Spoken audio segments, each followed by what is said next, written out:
May 18th, Saturday, the KSJE 0 Mile Fun Run. I'm John Lienhard with The Engines of Our Ingenuity. Every day we talk about human invention and creativity in science, technology, and the arts. We talk about all the drama and intrigue, insight and personal conviction that constantly bubble just below the surface of a world built by human hands. We honor complexity at the same time we keep things understandable. Do join me. We'll have a lot of fun together. Weekdays at 5:45 on KSJE.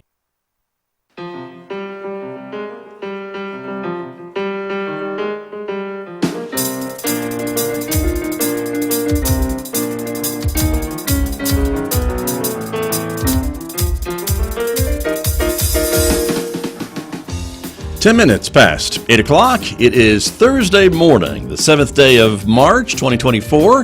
Good morning, everybody. I'm Scott Michlin. Thanks for tuning in to KSJE 90.9 FM over the airwaves here in San Juan County, New Mexico. In Durango, Colorado, we broadcast at 103.3 FM. And if you're anywhere else on the planet and want to tune us in, just go to our website, of course, streaming all the time there, 24 hours a day, 365 days a year at ksje.com. We also want to welcome our viewers who are joining us this morning. This program is streaming video out live to the KSJE Facebook page and also to our YouTube channel. So welcome aboard, everybody. I am so glad that you are with us this morning because, once again, our conversation today is all about archaeology. My guest, of course, Paul Reed from Archaeology Southwest. Also joining us, a special guest, of course, the new president and CEO of the company, Steve Nash, will be with us as well this morning. So stay tuned for that conversation about all the work that Archaeology Southwest does throughout the area coming up in the next few moments right here on KSJE. Then later on this morning, we'll be checking in with my friends from Leadership San Juan, a great program that I hope you already know about, but they have a special project that a group of them are doing, or members of this year's class, for high schoolers and their senior portraits. We'll tell you more about that coming up today, 8:50 a.m. on KSJE. Mick Hess is standing by to take us roving with the arts, our daily classical music program beginning after the news at 9:06. We also remind you that you can connect with KSJE on our Twitter account, or now known as X, or Instagram, in addition to Facebook and YouTube. And if you're a podcast person, you can subscribe for free to listen to KSJE podcasts. They're available wherever you're already listening to podcasts, so subscribe for free and maybe discover a new local program that you may have missed recently. Outside our studios here at San Juan College, it has gotten cloudy over the last 60 minutes or so. We're expecting a mostly cloudy day today with a 50% chance of rain and snow showers developing. High today, only 49 in Farmington. Partly cloudy skies tonight with a low near 30 degrees. Tomorrow, partly sunny once again with a high of 51 on Friday, 29 Friday night. Sunshine, 51 for Saturday, 56 in sunshine by Sunday, maybe lower 60s by Monday and Tuesday of next week with overnight lows in the mid to upper 30s. I'll be back with my guests from Archaeology Southwest right after this on KSJE. KSJE is supported by San Juan Regional Medical Center. The most important ingredients to sustaining health and wellness are the resources and tools that help you live a vibrant and healthy life.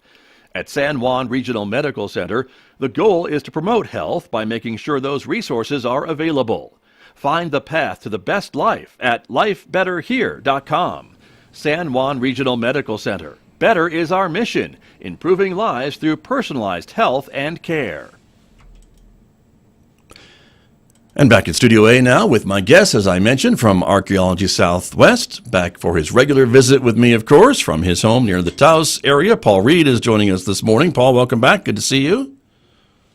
Good morning, Scott. So glad to be back on with you. Thank you. Thank you very much. And your special guest, of course, who you've gotten to come along as well this morning, Steve Nash is joining us, the new president and CEO of Archaeology Southwest. Mr. Nash, good morning to you. Great to see you as well. Good morning, Scott. Good morning, Paul. And I'm assuming, Mr. Nash, that you are joining us from the Tucson area. Am I right?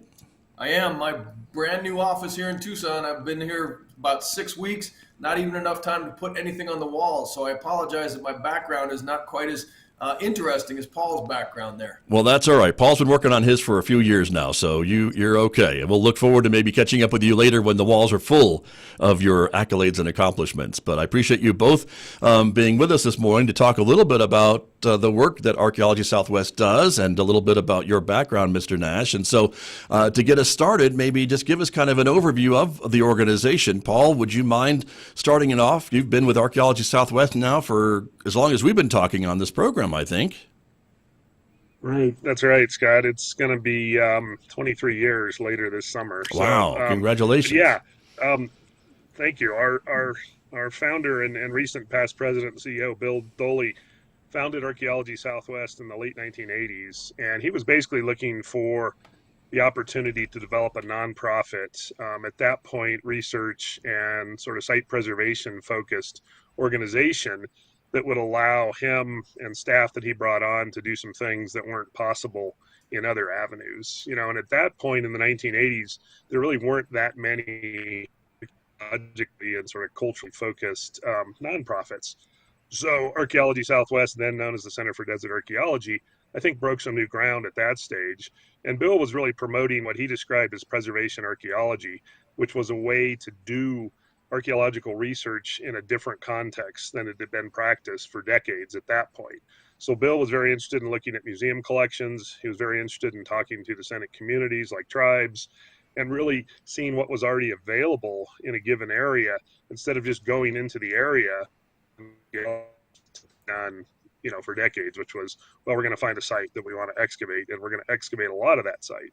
So Bill really brought a different approach to it. And through time, then he built up the organization. So when I was hired and started in 2001, there was about 10 employees. And then through the early 2000s and in the last decade or so, the staff has really expanded. And at this point, I think we're right around 25 full-time and part-time employees. So yeah, and with Steve coming on now, this is a very exciting time for us. And Paul, the work that, of course, you have done with the organization, we've talked about it and documented it, I think, on this program. You did a lot of work with Salmon Ruins, of course, in this area, Chaco Canyon, and a lot of areas throughout the Southwest, and that's just part of what the organization does, correct? Right. And because we're based in Tucson, a lot of the work historically has been Southern Arizona focused. But I think what really, for what gave Bill such a great vision was when I got hired in 2001, he was at that point ready to expand outside of Southern Arizona. So when I started work at Salmon in 2001 and then continued there in person until 2014, that allowed us to expand into New Mexico and do some different projects. So during that time, I worked with about 10 different national parks and monuments, and I still have many of those relationships. We're continuing to do work. Over the last few years, the office in Tucson has developed a really extensive program with the Bureau of Indian Affairs, or BIA, to work with tribes to protect against looting and other issues. And essentially, a big program to assess sites that get damaged through different means, and then again, have the tribes really work closely with law enforcement to take care of the problems with vandalism and looting. Folks down there in Tucson do research supported by National Science Foundation, National Endowment for the Humanities. We're doing a big program now on the lower Gila to get that area declared a national monument. So there are many, many different things that the organization is working on at the moment. Right. Very good. And you and I have talked a lot. I know, Paul Reed, about your work with the tribes and pueblos, about getting their input on some of the other projects and things that you are doing. Let me turn to Mr. Nash this morning, Steve Nash, the new CEO and president of Archaeology Southwest, who comes with a long list of accomplishments too, working in museums across the country. And Mr. Nash, you were in Chicago for a while, then spent some time in Denver. Can you give us a little bit of a brief summary of your professional experience and some of the work that you have done in the field of archaeology, anthropology? Yeah, thank you, Scott, and thanks for that introduction, Paul, to Archaeology Southwest and the work that it does. So I'm born and raised on the south side of Chicago, worked at the Museum of Science and Industry as a child. My father had worked at the Field Museum, which was instrumental in doing archaeological work, traditional archaeological work, come in, excavate, take the artifacts back to Chicago. So I've been around museums my entire life. came to Tucson for graduate school in 1988 at roughly the same time that Archaeology Southwest, that Bill Doley was developing the initial version of Archaeology Southwest, the Center for Preservation Archaeology. So I've known about this organization for over 30 years, and I've been watching it from the sidelines. I know many of the people who have worked here. I've been really, really impressed by their work.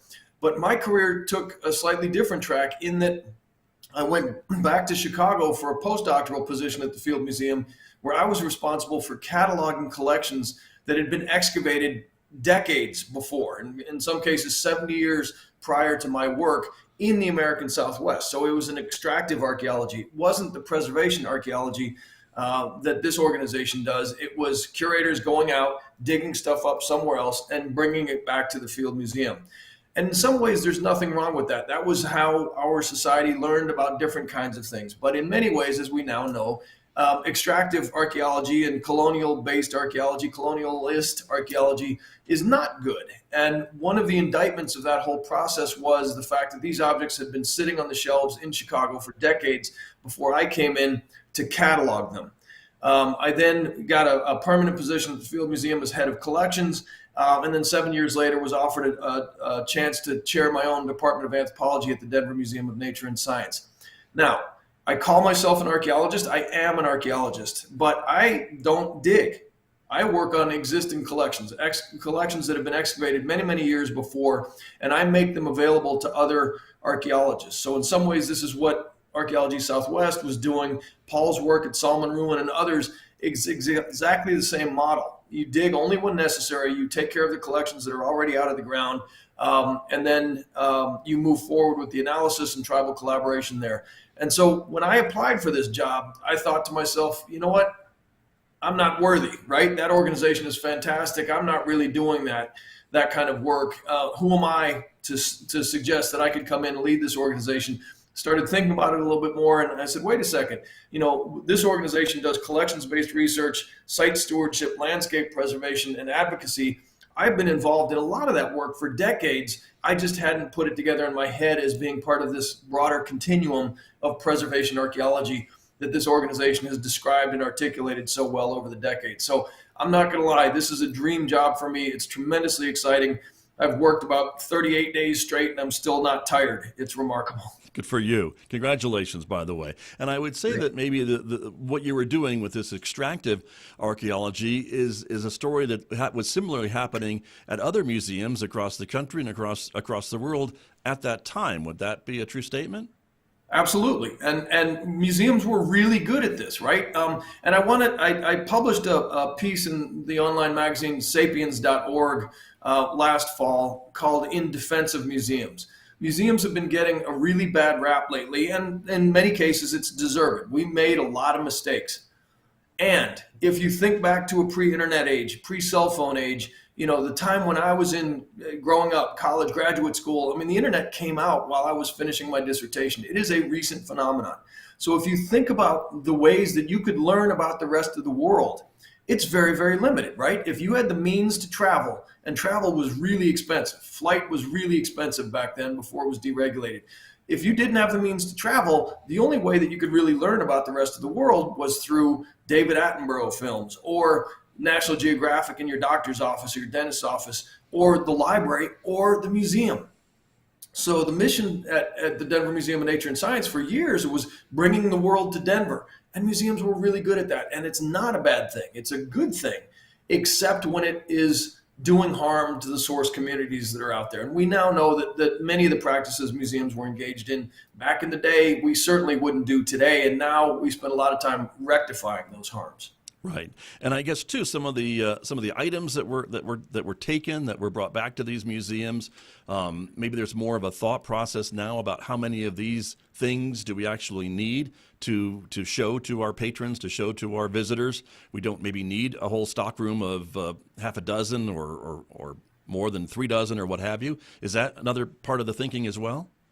It's part of the thinking as well. I don't want to indict museums specifically in that moment that, yes, we probably collected too much stuff oftentimes, but there was a really interesting phenomenon going on in the 50s, 60s, 70s in this country in which many, many disciplines from physics to mathematics to astronomy to archaeology were describing themselves as the new archaeology, the new physics, the new mathematics, the new biology. And it was grounded in in the nuclear age, in this emphasis on science with a capital S. And it's really interesting. If you go and look at magazine advertisements from the 1950s, vacuum cleaners and other household appliances were marketed to housewives, specifically, that's their term, to housewives to engage in housework that was scientific. So yes, archaeology at that point started collecting too much stuff because we said there's data everywhere. And yeah, there's data, but is there not information? Is there knowledge? Is there wisdom? Is there enlightenment? That's what I try to think about where we're going with that. So yeah, we collected too much stuff, but it was part of a broader phenomenon in American pop culture and American science in which we were reevaluating, we were reconfirming, we were doubling down on this new kind of atomic age, this science with a capital S, period. Right, sure, and thank you for that. I appreciate that. Paul Reed, let me come back to you a little bit about your work as well. And I guess it's my understanding that even maybe today, you certainly, if you found something at a site, you would certainly maybe excavate it, look at it, study it, but maybe return it, at least depending on what the site is, I suppose, right, to try to leave it in place. Is that how things have kind of changed in the evolving work that you are doing? Yeah, most definitely, Scott. I mean, I don't do any intentional excavation at this point in my career, and I haven't now for almost 20 years. If there was a project that I was going to do, and Steve can talk about one he's recently done down in the area around Reserve, New Mexico, in the Gila, I would do it with close collaboration and involvement with the descendant communities. If I'm working on indigenous sites, with the tribes who are known to have interest and or, ancestors from that area, we would do it very carefully. There would be full involvement and consent from the beginning. And then we would probably leave artifacts in the field at that point, and we would probably encourage the tribes present, if they felt comfortable doing it, to do a ceremony of whatever type was appropriate in that setting. So yeah, it would be a very, very different approach. And yeah, I think it's really interesting what Steve was talking about with, the notion of new archaeology and science, right? The atomic age, the space race, all these things coming on. Well, the interesting thing, if you look back a little earlier in historical times, archaeologists were anthropologists more. They were working with tribes, from the time period of the 1870s forward, going into existing Pueblo villages, for example, in the Southwest, trying to learn things, and then working with tribal members on excavations at different places. So, at some point with new archaeology and what we call, processual archaeology, all about process and science, we got detached from the idea of talking to the descendant communities and involving them in the work. And then we got, quote, all scientific and really stopped talking to tribes in a large way in the field of archaeology. Now, we kind of left the talking to the tribes part to the cultural anthropologists who continued to do their work, asking different questions and doing different things. So what I think is really interesting is that over the last 15 or 20 years, we're now circling back and realizing that we're going to understand places a lot better if we involve descendant communities, and if we do that carefully, and then we'll know what those groups are interested in, and we can figure out ways to respectfully do those studies. And if groups, for example, don't want us to study a certain site or a place, then we don't study that. We move on to other things. So again, it's part of what we've talked about, Scott, for at least a few years, is this amazing evolution of archaeology. And, honestly, with Steve's background, all the work he has done, he is the perfect man, the perfect person at this point to lead our organization as we continue to do more of these things. Right. Very good. Thank you, Paul. Mr. Nash, let me come back to you and ask you a bit about this project you're working on have worked on in southern New Mexico. What can you share with us? Yeah, so it stems from my work at the Field Museum, that cataloging project that I told you about. There was a man named Paul Martin who was a curator at the Field Museum for 43 years. And he was the one who came to the Southwest, southwestern Colorado first, then west central New Mexico, then east central Arizona. And over the course of his career, took back 600,000 artifacts to Chicago. Now, he had a really good reputation amongst his archaeologist peers for publishing site reports within a year, maybe 2 years after the completion of excavations. The untold story there, though, is that he only cataloged 5% and published 5% of the material that he took back to Chicago. And he didn't record the sites that he excavated with the federal and state authorities. And he didn't publish anything on at least 30% of the sites that he excavated. So there was, I don't want to say it was the emperor has no clothes, but his reputation wasn't taking into full account everything that was going on behind the scenes in Chicago. So one of the things I started doing in Reserve, New Mexico, was going back down there to relocate these sites, get them recorded with federal and state authorities. And then I started, as Paul said, working with tribal collaborators, primarily the Zuni, but also the Yakima, to better understand the archaeology of that part of the world. We've also been involved in some NAGPRA work, the Native American Graves Protection and Repatriation Act. So we have buried ancestors and their belongings in that part of the world as part of that work as well. It's not, getting rid of all the artifacts from Chicago by any stretch of the imagination. It is engaging in an ethically grounded preservation archaeology that is what all archaeologists should be doing in the 21st century. Right. Very good. Thank you. And I want to pick up on that a little bit about NAGPRA, because Paul Reed and I had talked about that on the show a month ago, and we talked a little bit about the law and what it aims to do and what museums are being asked to do and others, and we had a comment from a viewer, which we appreciate, about what's the museum side of it, because maybe it's a bit onerous to do. Maybe the museum doesn't have a big budget to be able to do some of this stuff, even though they really want to, and understand the importance of going through their collections and things like that. Mr. Nash, from your experiences, can you talk a little bit about that? I know maybe you didn't work directly with some of these things, but maybe just give us an idea from a museum standpoint what all this entails. Yeah. NAGPRA law passed in 1990, Native American Graves Protection and Repatriation Act, took about 10 years to pass. It is a compromise, and an attorney friend of mine said that NAGPRA is what you get when you ask attorneys to solve a problem. No offense, attorneys, but it's a complicated compromise, and it's an imperfect compromise. And from the museum perspective, it was an unfunded mandate. Now, based on 3 decades experience in museums, I can say that we weren't holding up our end of the bargain. We had these huge uncatalogued collections. We didn't know what we had. And we were okay with that because we let that situation obtain for a long time, for decades. So when I got to Denver, Chip Colwell, who's a board member for Archaeology Southwest, but I hired him into a curatorial position, and we made an active decision that we were no longer going to curate human remains in the absence of informed consent. If we were going to curate human remains, we got to curate everybody, right? But the problem is most natural history museums, when they're curating human remains, it's the remains of indigenous people. And we have a word for that situation, folks. It's called discrimination. Either curate everybody or curate nobody. And then the other thing is that museums would hold ancestors and belongings and things saying, well, there's going to be a new analytical technique that's going to come along at some point in the future. Which is true. There are new analytical techniques that come along. DNA analysis, for instance, is something that none of us anticipated, and it can give us a lot of information. But what's the statute of limitations on curating somebody without permission, right? Can you do it for 5 years, 10 years, 150? That is part of the situation that we were trying to rectify. So we in Denver decided to move ahead of the law. We decided to proactively repatriate the ancestors that were in the collections because they had never given permission, or their descendants had never given permission for them to be curated. If you and I want to donate our bodies to science, we can do that, but we have to sign a piece of paper giving permission. Those folks never had that opportunity. And our archaeological colleagues had a century to analyze those folks for information, and they simply weren't doing it, right? These collections were sitting there for a long, long time. So you can't have this, I want to have my cake and eat it too kind of situation. So in Denver, we went ahead of the law.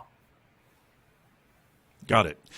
And that's a very large institution in Denver, correct? So what does this mean for smaller museums that may have some of these human remains in their collections? Obviously, maybe certainly scaled down, but this would be a hardship on them, wouldn't it, to try to staff some person to go through that and follow the rule of the law?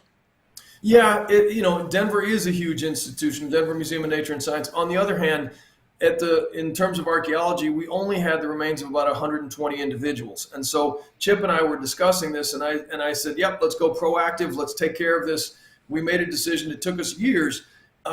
But I said to him, it's a good thing we're not trying to do this at the Field Museum. And he said, why? And I said, because there were 4,000 sets of human remains. It's too big of a problem. And he said, that's a cop-out, and we were both right. So the smaller museums are actually, I would argue, in a better position to take care of some of these issues simply because of the issue of scale. I got it. The other thing is that there is money available from the National Park Service to address many of these issues with respect to NAGPRA. Now, it's not been a lot of money, but the money was out there if you really wanted it. Now, a tiny museum with a few donated skulls that people find out on the landscape in the American West, it happens.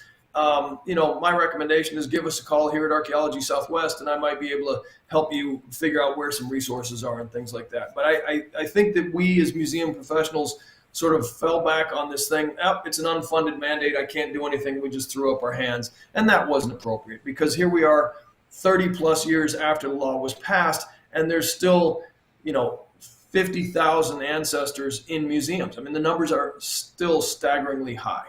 Right.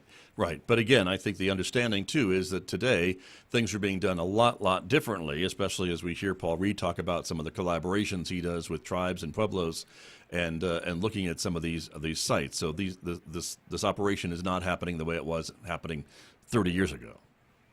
Correct.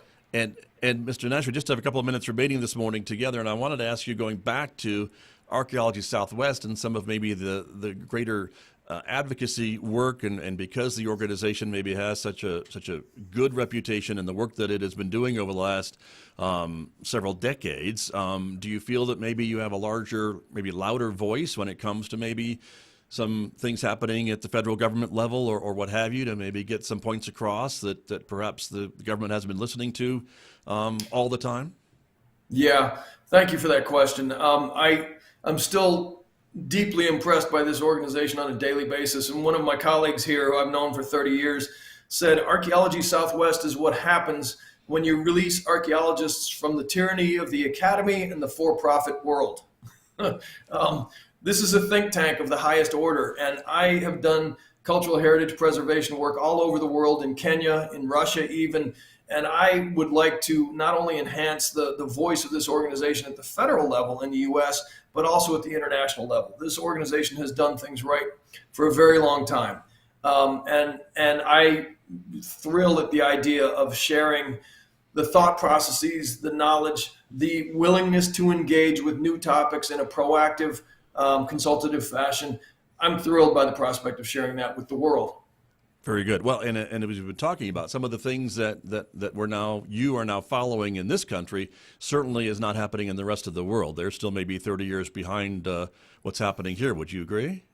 In some cases, some places are actually ahead of us. New Zealand, for one, has been engaging with their indigenous communities for a long time. Australia is trying to, but having some difficulties. Canada has been doing great work over the years. It is difficult work. It's troubling work. It's all of that. And we can learn from other places as well. And that's what's really fascinating about it, is that there's not one single approach to it. We can learn and we can share what we've been doing with lots and lots of folks. Very good. Very good. Paul Reed, let me come back to you a little bit. Excited to be working alongside Mr. Nash, your new boss. That's kind of a difficult maybe position to be in on a radio program, but it sounds like everything's heading in the right direction. Yeah, no, we're real excited. The entire staff is about Steve. The one just quick thing about small scale museum work in NAGPRA is I helped Solomon do their NAGPRA. We got a $70,000 grant that brought in the tribes who needed to consult, wanted to look at the site, go through some of the collections that they felt were appropriate. So, as Steve was saying, it's very possible in a small museum setting, and it just kind of takes the willpower and the desire to say, hey, these ancestors need to go back where they're supposed to be. So, yeah, again, exciting times with Steve at the helm, and I think we're going to continue to do really cool things at Archaeology Southwest. Very good. Thank you for reminding me of the Solomon Ruin connection there, in addition to our conversation. And Mr. Nash, thank you for joining us this morning. And Paul, thank you for getting everyone together today to talk about this. And we live in such a archaeological rich area that it's an important, I think, conversation to continue to have. So we hope, Paul, you'll be coming back to see us every month. Yes, until you decide you're tired of me, Scott, I'll come back and bring new and exciting guests. Not going to happen. So that I'm tired of you, that's for sure. So we'll see you next month. Mr. Nash, congratulations on your new dream job, it sounds like, and it sounds like you're a perfect fit. We'll talk to you again soon. Thank you, sir. Thank you both very much. My guest Scott. this morning Bye. from Archaeology Southwest here on KSJE.